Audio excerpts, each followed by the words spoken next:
This week's European Council is about facing the reality of the moment, the reality of a world that has become dangerous and transactional, a world of wars, a world of predators.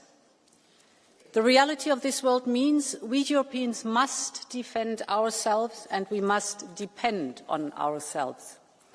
We have been living in this world for some time, even before the biggest wake-up call of all, that was Russia's illegal invasion in Ukraine in February 2022. Yesterday's peace is gone. We have no time to indulge in nostalgia. What matters is how we confront today. We cannot afford to let the world views of others define us. So this is not a story of an economy. And this is why I proposed two different options for this upcoming European Council, one based on assets and one based on EU borrowing. And we will have to decide which way we want to take, which route we want to take. But one thing is very, very clear. We have to take the decision to fund Ukraine for the next 2 years in this European Council.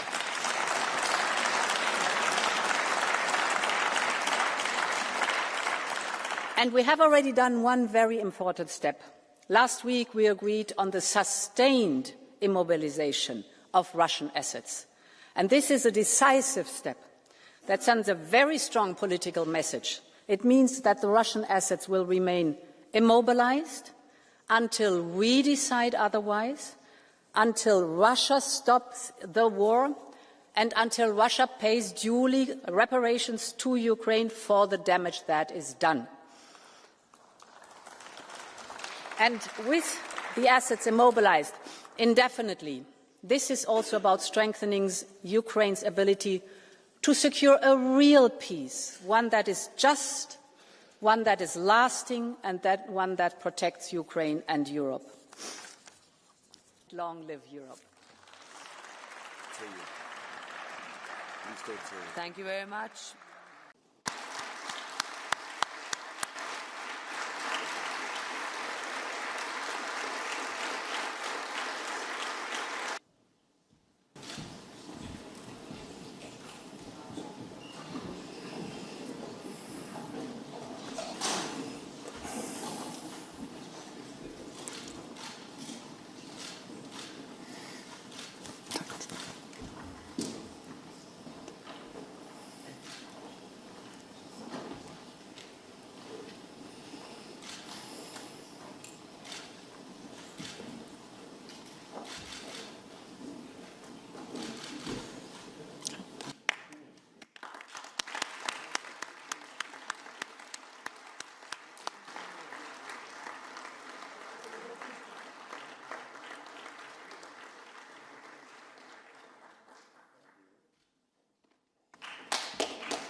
The biggest challenge is the funding.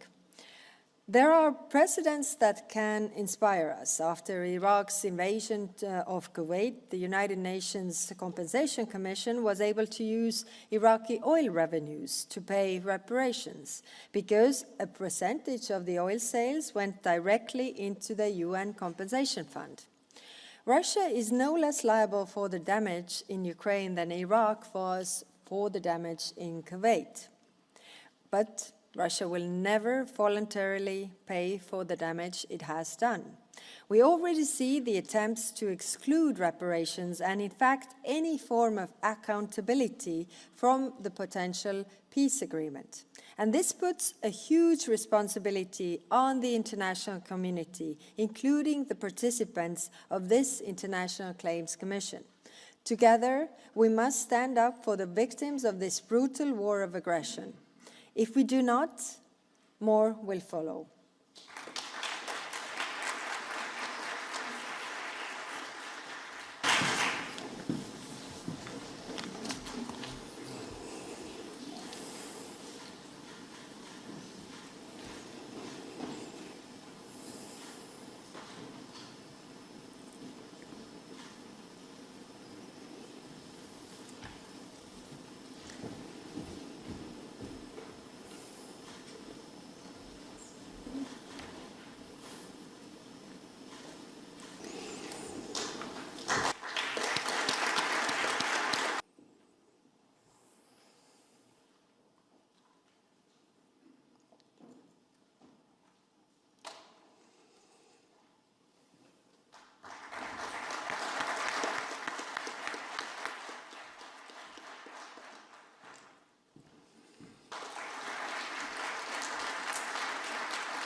35 countries have formally backed a compensation mechanism for Ukraine. The newly created International Claims Commission, backed by the Council of Europe, will assess requests for compensation for damage done by the Russian Federation since the full-scale invasion.